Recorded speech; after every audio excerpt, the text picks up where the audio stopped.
Chapter 25. Marianne covered her mouth to keep from crying out. Papa planned to destroy the floor and everyone living there.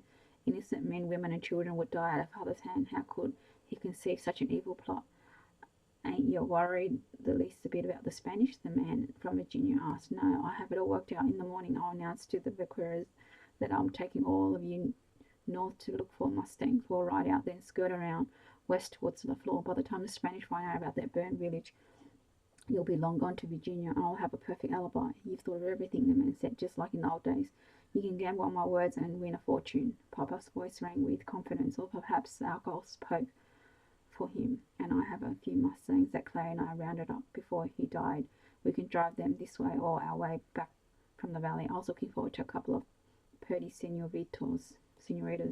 I don't care what you do as long as they end up as a charred bone. Papa laughed, an ugly laugh. Marianne couldn't bear to listen to any more. She fought her first impulse to confront Papa with his murderous scheme, but he could easily confine her to a room while they were gone. How could he be stopped, even if she alerted Juan or one of the vaqueros to arrive for help from the soldiers in San Antonio de Bechar? They would not return in time. She crept back to her room to think and pray. To do nothing meant abandoning all the villagers to the deaths, and even if it helps from San and even help comes from San Antonio arrives in time, Papa would be tried for murder. What choice did she have? How could she send her own father to the gallows? How could she send the people of the floor to their deaths? Flinging herself to her bed, Marianne shivered, but not from cold. How could Papa plan so many murders? With dry eyes, she pondered her father's malicious intent. Reminder his aunt and uncle, like little Rico, Emilia, and the others, faced death at the hands of her father. How could he live with himself? How could she live with herself if he succeeded? And she did nothing to prevent their deaths. Marianne sat upright on her bed in the flickering candlelight. Shadows danced on the walls as she studied the patterns. A thought occurred to her. She took her head to dispel the lingering notion, but refused to leave her. Oh Lord, are you talking to me? Am I considering such a dangerous thing? She stood and rubbed her arms to banish the numbness waging war with her senses. What you are asking frightens me. I can't do this. She walked to the windows and peered outside at the night sky. A myriad of stars greeted her, burning more brightly than the candlelight illuminating her room. A full moon held her spellbound. The heavenly bodies cast an ethereal glow to the earth below. Whom shall I send? Whispering, whom shall I send? Whispered the voice that challenged her to do his bidding. I don't know if I'm strong enough. I would have to ride within the hour to reach the floor by daylight. Didn't you see the moon and stars lighting your way?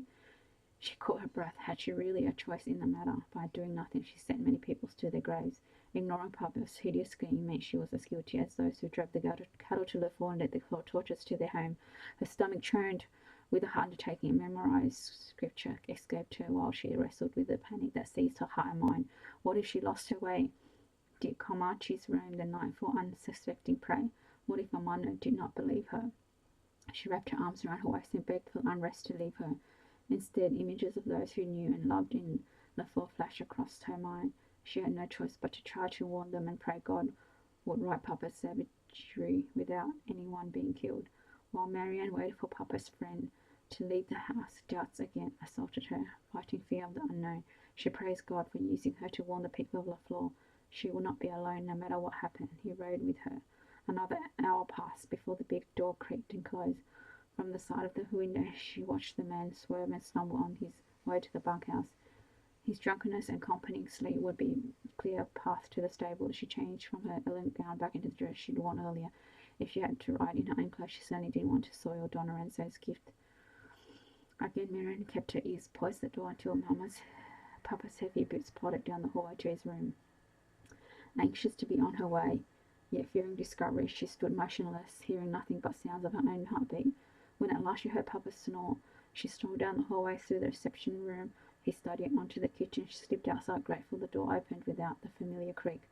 Once safely beyond the house, she released a heavy sigh. Another problem presented itself.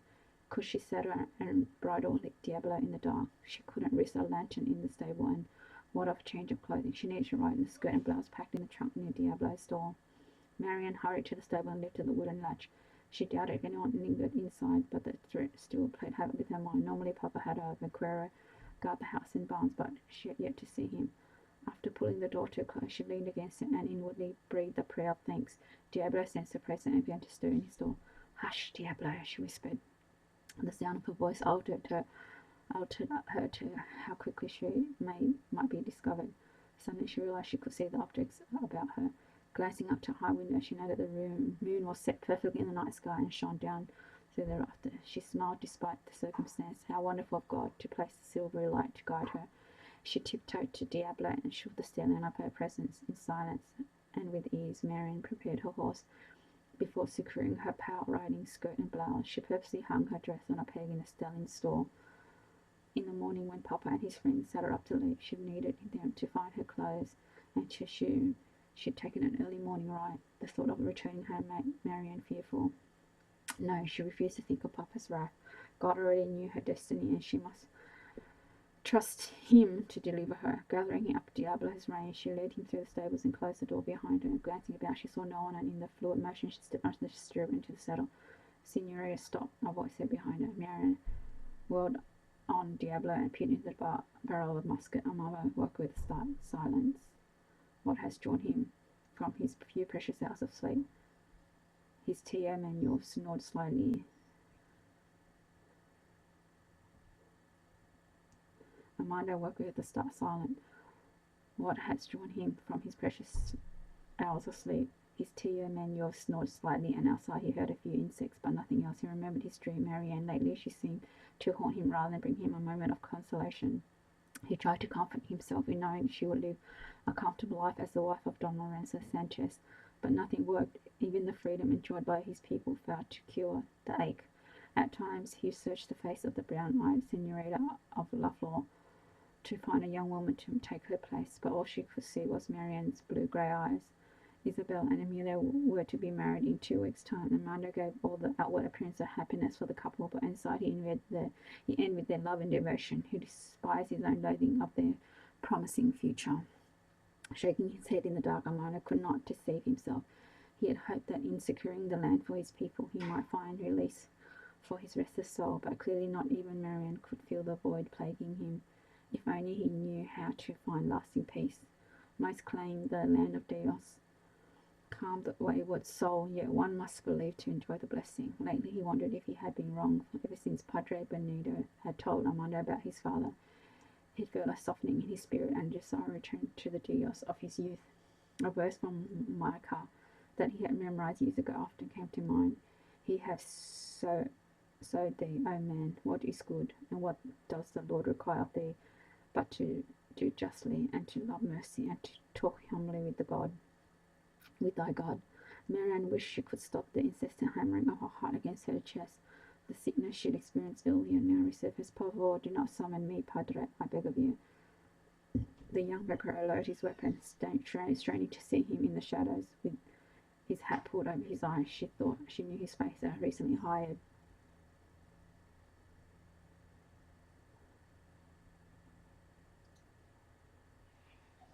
Straining to see him in the shadow with his hat pulled over his eyes, she thought she knew his face, a recently hired young man. My duty is to serve Senor Phillips, he said, but she held her breath and prayed. By all that is holy and good, turn away and let me go. Senorita, por favor, she said, barely above whisper, you do not see me this night.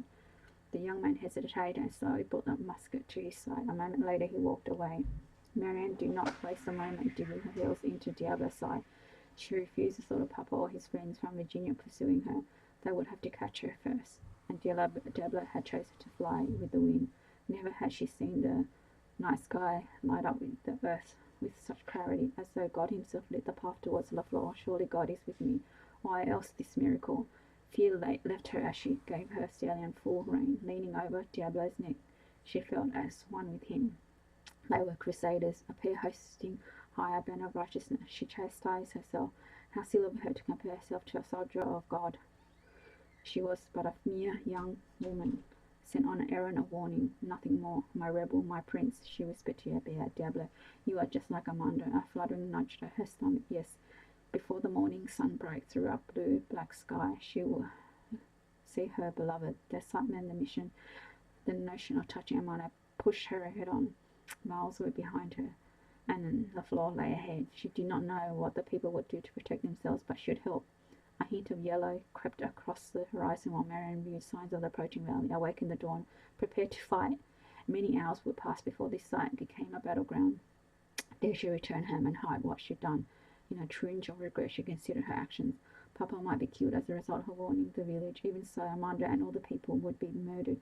If she held her tongue, her thoughts warred with her spirit. In one breath, she believed in her purpose, and in the next, she feared that this was nothing more than any rebellious act against Papa. Oh God, I believe this is your will. Forgive me if I have been impulsive and sinned against you and my family. Studying the skyline, Marianne wondered how long it would be before the postal guard stopped her. Slowing Diablo to a walk, she rode cautiously, having no desire to get shot or struck down. Halt! A man stepped in front of her. Marianne tightened her hold on Diablo. The stallion would stop the man to the ground, giving an opportunity. I need to talk to Armando Garcia, she said in Spanish. This is most urgent. The man lifted his head. Philippe.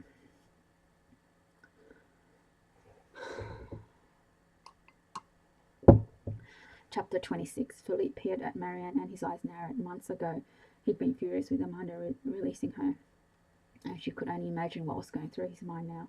Remembering his harshness and the things he'd said and done during her abduction, she trembled. Nothing stopped him from abusing her. Nothing but Diablo's fierce loyalty. Philippe Lafleur is in grave danger. Mere Padre has arranged for everyone here to be killed. He turned his head as though casting aside her words. A moment later, he steadied his eyes. How do I know this isn't traps and your feelings may be behind you? Marianne shook her head. I'm alone. Please believe me. You rode from Philippe's hacienda without an escort. He spat upon the ground. Look at the hour. I've rode this distance alone to warn the villagers. Philippe said nothing, and so, contemplating her words, he stepped towards her, and Diablo snorted. She held the stallion's reins firm, but she has not hesitated to allow Diablo to protect her. I know the Spanish have ensured your village, but mi padre has devised a plan to possess it despite the governor's mandate. He looked behind her as though expecting an army of Papa's men to ride up. Who else is with you? Juan Torres? No one. I couldn't risk Juan's wife or any of the Vanqueros. But who followed you? She thought back over her encounter with the Vanquero. Could he, in fact, have travelled to Lafleur? I don't believe anyone knows I'm here, she said. Philip knew she feared him, but he needed to see her determination. This time is short. I must speak with Amanda. I could kill you and hide your body, but you won't. Her words sounded braver than she felt. You love your people and this village too much to risk it. If I'm lying, then you'll have the right to kill me. He hesitated. I have no reason to lie to you. She waited. All the sounds of early morning chorus around her. I will have someone take you to Armando. Philip scrambled to the top of the light truck and waved his mask, signaling another guard. I need to keep my post in case we are attacked. Marianne didn't care whether Philip believed her or not. What mattered was warning Armando about Papa's plan. She followed a young man on a burro through the narrow streets of the village. The beginning sounds of a new day caressed her ears, and the smell of morning meal caused her stomach to rumble. At Manuel's and Rosa's hut, the young man jumped from his mount and knocked on the door. The reality of seeing Armando suddenly shook her senses. Would he think she devised a scheme to come to him? What if he refused to consider her warning? Her rival could make him angry, especially if he had grown fond of a young senorita from the village. She swung her leg over the saddle and lowered herself to the hard ground. Trepidation raced through her veins. Patting the stallion's neck, she noted he needed food, water, and proper grooming. Surely Armando would not deny care for the stallion. Marianne? Armando called from the doorway, his voice rippling with sensuality, holding Diablo's rein. While her heart clung to God, she caught a glimpse of his face. Dawn ushered its shadows across its unforgettable features. See, I'm sorry to disturb you, but I have news that could not wait. Her voice faltered in his presence, not at all possessing the confidence she desired. He stepped closer and Diablo protested. Hush, she said. Armando will not harm me. What has happened? He ignored the stillness. Are you all right? She wanted to see if his eyes still had the same warmth and tenderness, but she couldn't permit herself such vulnerability. How she loved him, but she had a matter before her more important than her love. I learned something terrible last night. Papa plans to destroy Lafleur and everyone in it. Destroy the village. How? He stampeded a herd of cattle through here late tonight and then setting fire to the huts. I have heard him analysing his plans near midnight. Where is your escort? He asked. Please do not tell me you rode here alone. Lines deepened across his forehead. I couldn't risk the lives of others. You travelled all night? He rubbed the back of his neck. Were you not afraid? See, very much. I'm a cow when it comes to the night, but I was more afraid for Lafleur. And I'm afraid for Papa. Some will die this day and I wish none of it to happen. She calmed Diablo, then walked towards him. Papa still wants the valley for himself, and he plans to kill all of you for it. Armando reached for her, and she dropped the reins to fall into his embrace. "Me angel," he whispered. With one hand against the back of her waist, he guided her quivering body against his chest. His other hand wove his fingers through her tresses. She heard his rapid heartbeat, beating heart, and felt his face brush against the top of her head, cautiously as though she were but a fragile piece of porcelain. His fingers slipped from her head to her neck and onto her lips in feather-like softness. He touched them lightly, and she lost herself in the dark pools of his eyes, the depth of which seemed to have no end. His head descended, and she tilted hers to meet him. Lips parted, Marianne slightly begged for his kiss, and Amanda did not disappoint her. At first he tasted her lightly, like a butterfly glides upon a summer breeze, and embraced the flower. Then he deepened his fever, claiming her with his gentle brand. The intensity of his passion sent a glorious warmth tingling through her veins. How long she had dreamed of this moment, if only time could suspend forever.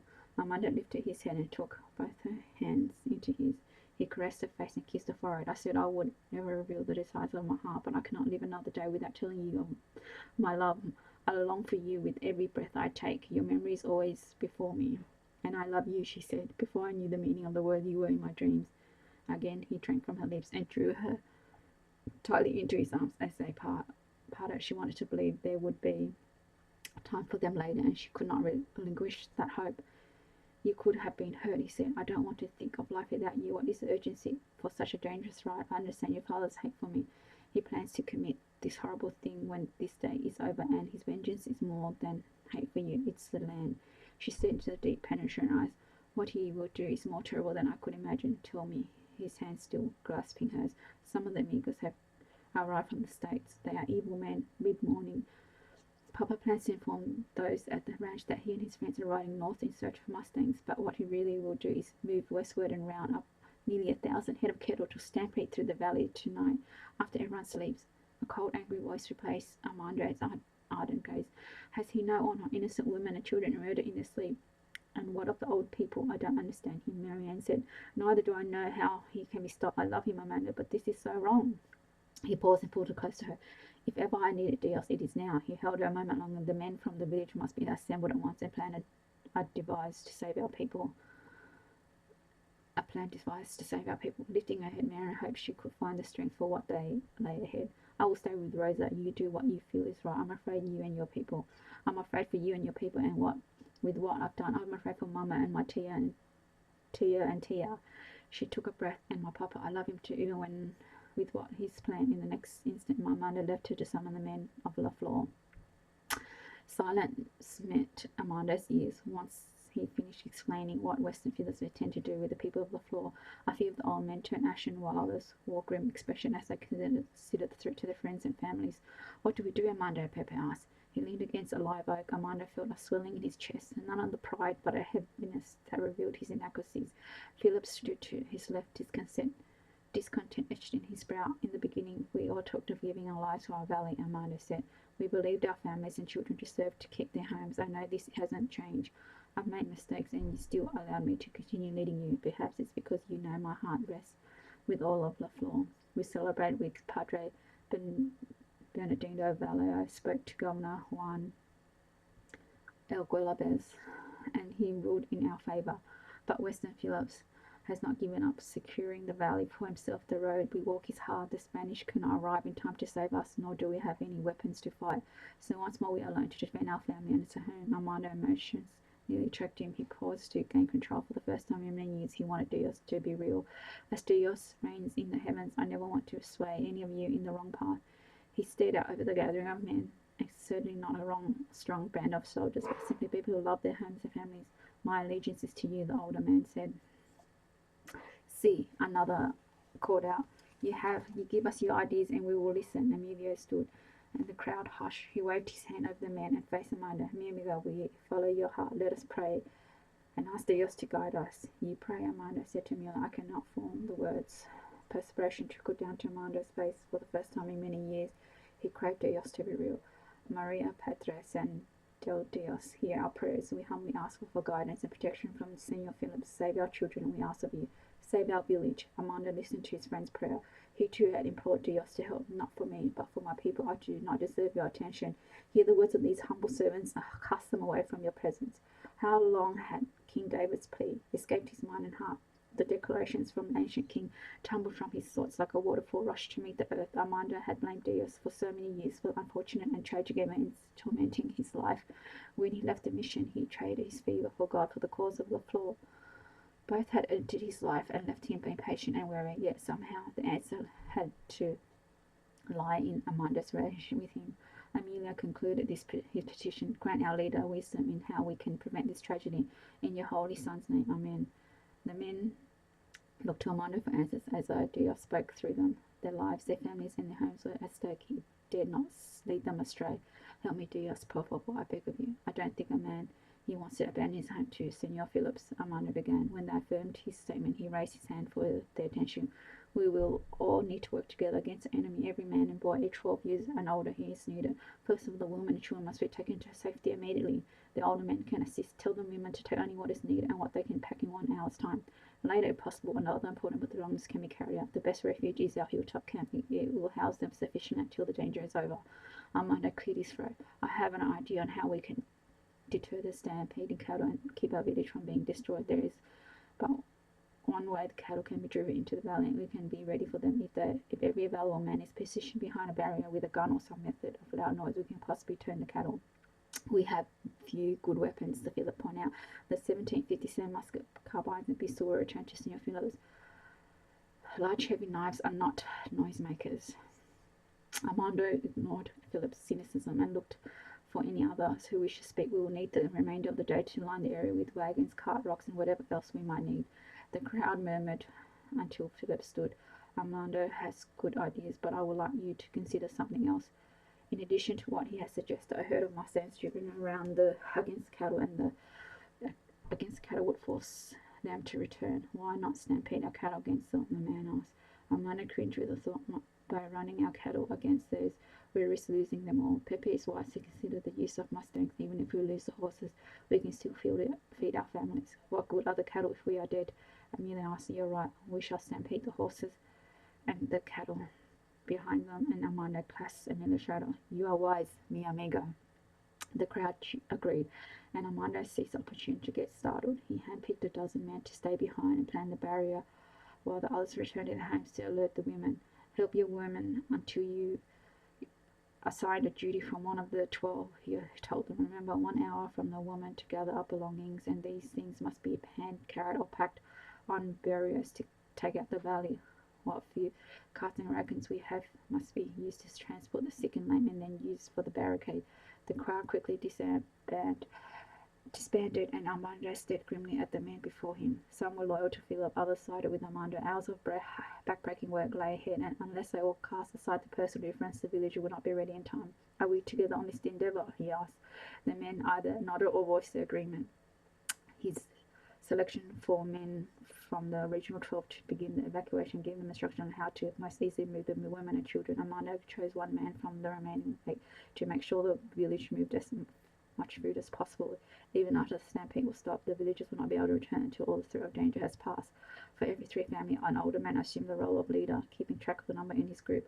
Older children will need to return to the village and assist with the barrier until dusk.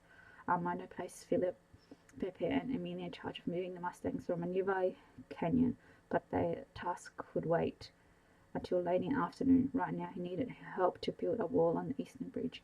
Raking his fingers through his hair, Armando sensed the blood rush from his veins and spurred his body and mind. If they couldn't finish preparation by nightfall, the village would be destroyed. Thank you for listening.